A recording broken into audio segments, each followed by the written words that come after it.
Welcome to the Operations Designer video series. In video 2, we are looking at the job template design.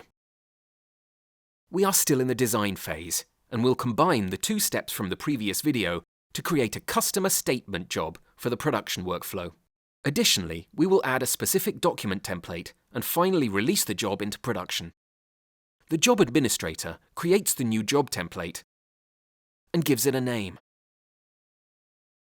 Then she adds the first formatting step, and afterwards, the previously designed print step. The administrator chooses a document template from the correspondence library and adds it to the job. This is the design backbone of the job. The last definition is to simply connect the output of the formatting step with the input of the print step via drag and drop. The job is now finished, and the administrator releases it into production. In the next video, we will have a look at production and reporting.